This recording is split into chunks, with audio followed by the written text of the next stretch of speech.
Hello, Xiangling. Madam Ping is Xiangling's master? I did not expect that.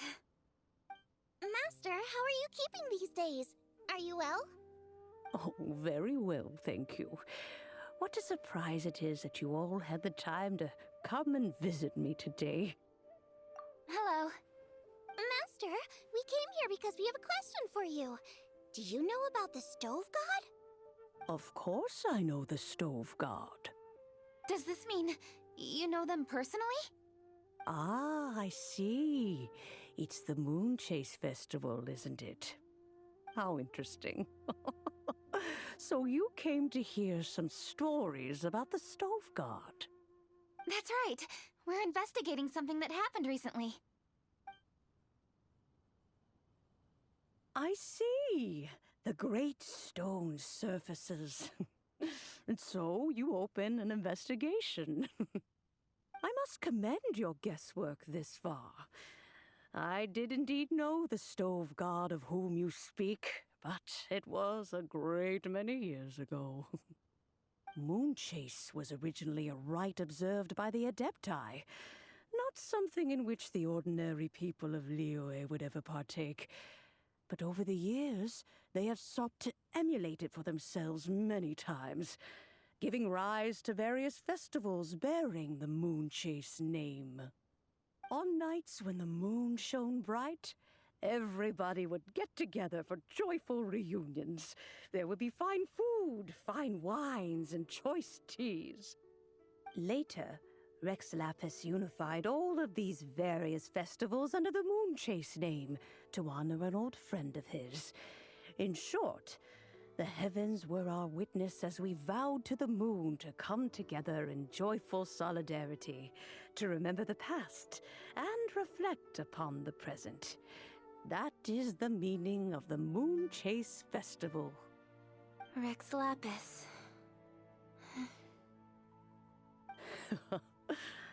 That friend made many contributions to Liyue, and Rex Lapis would not have them go unrecognized. Turning this season into a commemoration of his old friend was also a way to honor that friendship. I can only presume that the Stove God Festival was one of the many subsumed into the Moon Chase Festival. In the hands of Rex Lapis, our nation's traditions were faithfully upheld. It is to their detriment that we must now be the ones to inherit this duty. Ah, Kuching, I simply won't allow you to be so down on yourself. Nothing would delight Rex Lapis more than to know that those who follow in his footsteps continue to value these traditions and are working tirelessly to do them justice. Thank you. Lady Kuching! Huh? Lady Kuching, Lady Ningguang wishes to speak with you. Ningguang's looking for me? Must be important. Please excuse me, everyone. If I'm not back soon, you'll find me at Ningguang's office.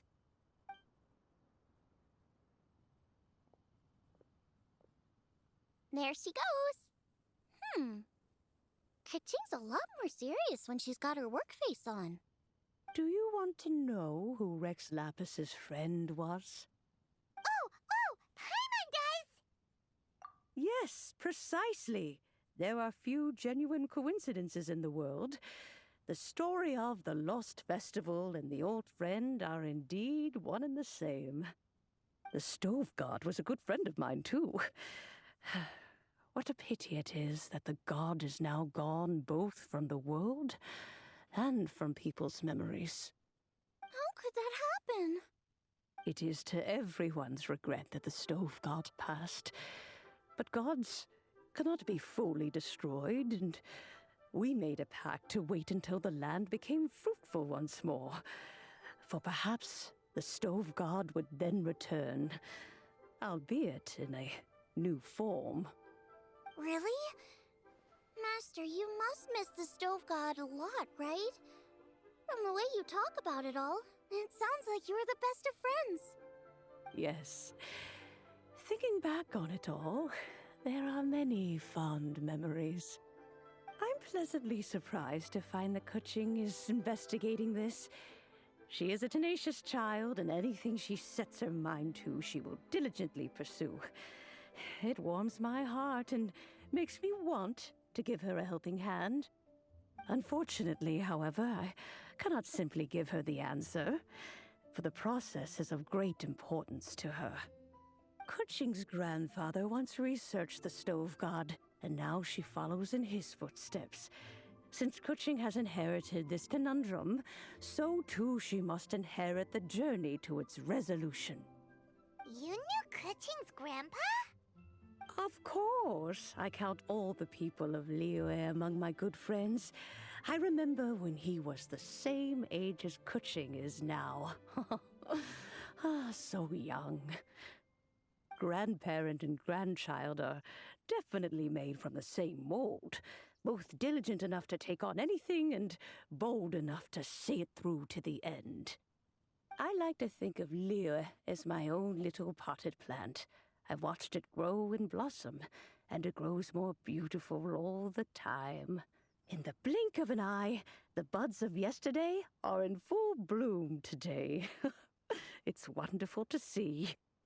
For new blossoms must bloom on the branches if the tree is to remain evergreen and ever young. My dears, you are absolutely right to focus your investigation on the stone.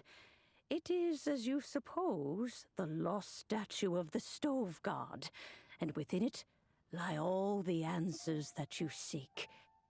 I should like to see the stone for myself if you would lead me to it.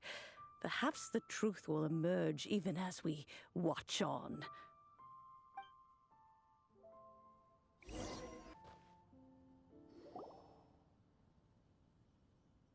You're all here. I was just about to send someone to fetch you. Kuching, has the stone undergone any changes? A crack has appeared in one corner, but we still can't tell what's inside. What happened? Did someone chip it while no one else was looking? More likely a natural occurrence. Our weapons have had no effect on it. How would a natural occurrence crack it open?